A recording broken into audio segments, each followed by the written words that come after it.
नमस्कार किसान भाइयों। खेती हो गई है यूनिक और यूनिक खेती में अच्छी क्वालिटी के लिए ज़्यादा पैदावार के लिए आपको कुछ यूनिक ही प्रैक्टिस करनी होती है, तभी अच्छी क्वालिटी के साथ ज़्यादा पैदावार आप ले सकते हैं।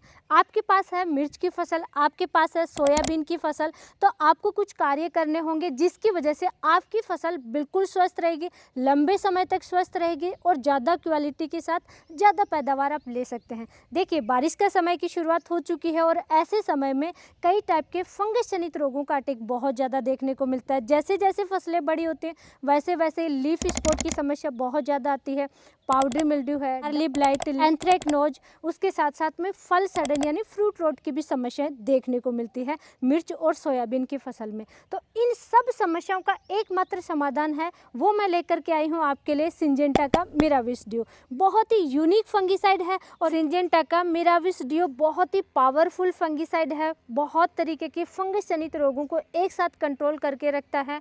सबसे अच्छी बात होती है इसमें टेक्निकल कंटेंट बहुत ही यूनिक है, ड्यूअल मोड ऑफ एक्शन आता है। इसमें पाइडिफ्लूमेटाफेन और डाइफेनाकोनाजोल का कॉम्बिनेशन है। तो पाइडिफ्लूमेटाफेन बाकी किसी फंगिसाइड में नहीं आता, सिर्फ और सिर्फ सिंजेंटा के मिराविस डियो में ही आता है। तो इसलिए ये बहुत ही यूनिक फंगिसाइड है।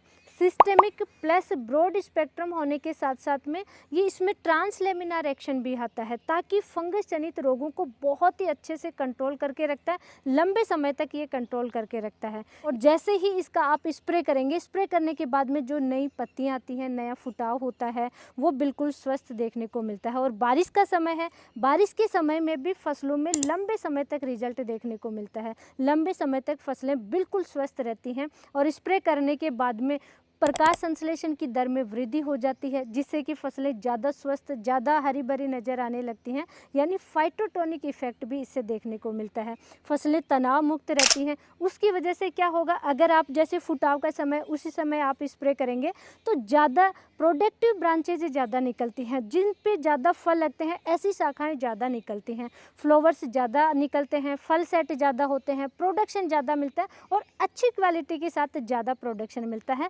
शॉर्ट में अगर मैं इसके बेनिफिट की बात करूं तो अच्छी क्वालिटी के साथ ज़्यादा प्रोडक्शन चाहिए तो आपको सिंजेंटा के मिराविस डियो का इस्तेमाल करना चाहिए। अगर फंगस जनित रोगों का अटैक नहीं है, मौसम खराब है, आपको लगता है कि फसलों में रोग आ सकते हैं, तो पहले ही स्प्रे कर देना चाहिए ताकि किसी भी टाइप के रोगों का अटैक ही नहीं हो। अगर आपकी फसल में फंगस जनित रोगों का अटैक हो चुका है तो आपको तुरंत इसका स्प्रे कर देना चाहिए, आपकी फसलें बिल्कुल स्वस्थ हो जाएंगी।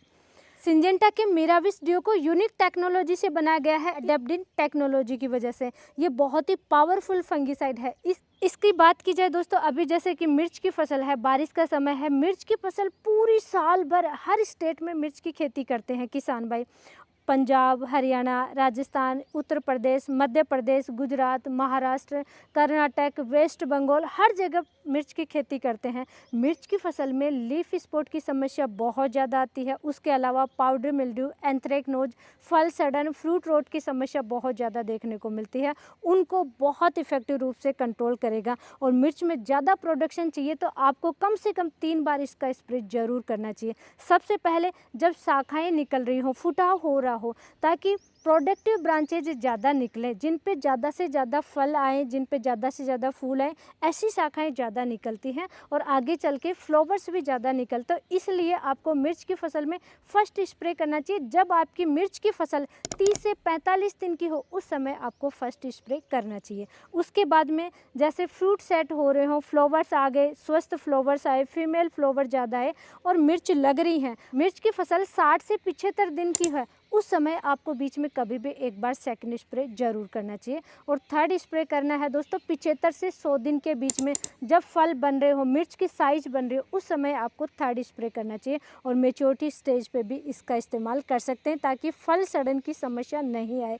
यानी मिर्च की फसल 100 से 120 दिन के बीच है, उस समय भी आप इसका इस्तेमाल कर सकते हैं। 3 से 4 बार आप मिर्च की फसल में इसका स्प्रे कर सकते हैं। और परफेक्ट डोज होती है 1 ml पर लीटर के हिसाब से घोल तैयार करके स्प्रे करना चाहिए। सेकंड दोस्तों, इस समय सोयाबीन की खेती भी किसान भाई बहुत ज़्यादा करते हैं। सोयाबीन की फसल में भी आपको इसका इस्तेमाल जरूर करना चाहिए ज़्यादा पैदावार के लिए। सोयाबीन की फसल में लीफ स्पॉट जैसे कि सर्कस पोरा है या ब्राउन स्पॉट है, ऐसी समस्याएं बहुत ज़्यादा देखने को मिलती हैं। तो सभी प्रकार की फंगस जनित रोगों को कंट्रोल करने में सक्षम है। सोयाबीन की फसल में स्प्रे फ्लोरिंग स्टेज में करना चाहिए। उससे क्या होगा, फ्लावर्स हैं वो ड्रॉपिंग की समस्या नहीं आती, ज़्यादा फलियां सेट होती हैं, फलियां ज़्यादा बनती हैं, फलियों में दाने का भराव बहुत अच्छा होता है, फलियां खाली नहीं रहती हैं और एक समान दाने का भराव होता है। उसकी वजह से अच्छी क्वालिटी के साथ ज़्यादा पैदावार सोयाबीन की फसल में आप ले सकते हैं। और सोयाबीन की फसल में परफेक्ट डोज होती है 160 ml प्रति एकड़ के हिसाब से। 160 ml 200 लीटर पानी में मिक्स करके 1 एकड़ में आपको स्प्रे करना चाहिए। आपके पास मिर्च है, सोयाबीन है, इस समय ज़रूर इसका इस्तेमाल करना चाहिए। जब आप प्लांटेशन कर रहे हैं या फसल आपकी छोटी है तभी परचेज करके इसको ज़रूर रख लेना दोस्तों। और कॉम्बिनेशन की बात करें तो इसके साथ में आपको पहले चेक करना है, कोई भी इंसेक्टिसाइड वगैरह आप मिक्स कर रहे हैं तो पहले कांच के गिलास में फंगिसाइड को लीजिए और जो भी इसके साथ में मिलाना चाहते हैं वो मिक्स कीजिए और थोड़ा सा 5 मिनट वेट कीजिए मिक्स करके। अगर घोल नहीं फट रहा है तो बेझिझक इसके साथ में मिक्स करके आप स्प्रे कर लीजिए, नहीं तो केवल इसी का इस्तेमाल कीजिए फंगस जनित रोगों को कंट्रोल करने के लिए। दोस्तों जैसा कि आपने देखा, अभी हम मिर्च और सोयाबीन में स्प्रे करने जा रहे हैं। तो स्प्रे करने से पहले आपको कुछ सावधानी जरूर ध्यान रखनी है। मास्क लगाना है, ग्लव्स पहनना है, चश्मा लगा करके फिर आपको इस दवाई का इस्तेमाल करना है। और फसल में भी सुबह या शाम के समय आपको स्प्रे करना चाहिए और पहले पानी जरूर देना है। यानी जब भी आप स्प्रे कर रहे हैं तो फसल में नमी होना बहुत ज़रूरी है। और दोस्तों आपकी कौन सी फसल है, कैसी समस्याएं देखने को मिलती हैं, कमेंट करके ज़रूर बताइए। और आज की नॉलेजफुल जानकारी के लिए वीडियो को लाइक कीजिए, चैनल को सब्सक्राइब कीजिए, ज़्यादा से ज़्यादा किसान भाइयों तक शेयर ज़रूर करें। धन्यवाद।